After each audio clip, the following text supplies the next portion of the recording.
Light. Pogi mo, naka-hammer ka, naka-H2 ka na agad. Astig ka naman.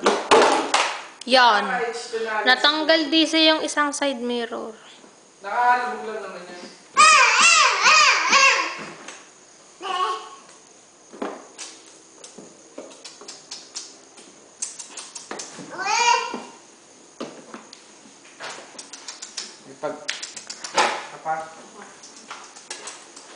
Na, bumaba na. Hindi pa yan. Sus, yan pa. Babalik yan. Pag na-under, ayaw mo. Sakto lang tutoy sa sukat mo yung parang talagang sasakyang kasukat mo. Wow, nag-aayos na daw siya ng kanyang car. Talang bata ako ganyan na. Umamatay sa tornilyo. Ikaw. Sunod mo. Aswerte mo. Naku, huwag mo sirain yan. Kabite, kabite. Marunong yan. Alam na yan ni Totoy na tayo. Ilubog mo konti para kumabit. Alam naman niya kung saan niya ikakabit. Pinukpok na. Ginawa ng martilyo.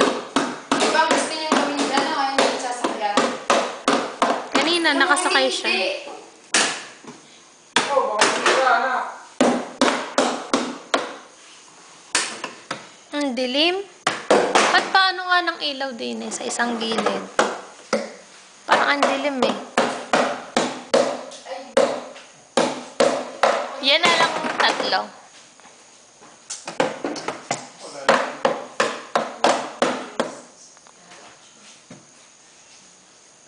Parang ang dilim pa rin. Grabe naman, Toy. Dilim. Suglet. Uy, anak, wag! Ikabit mo na lang doon.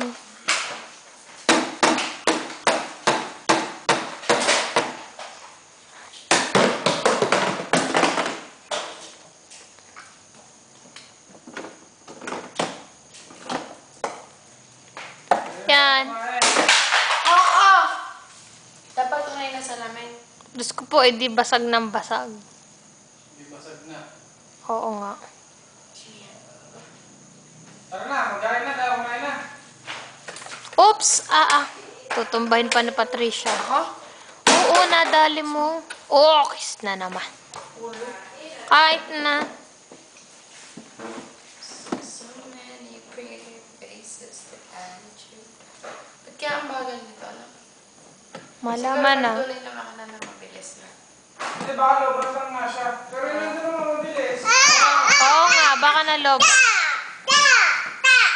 Sus, nahuhulog pa raw. Tunay na nailaw pa. Hindi, itong harap lang. Di ka sabi pag inano daw, dito lang. Asa nung lalagyan ng gas?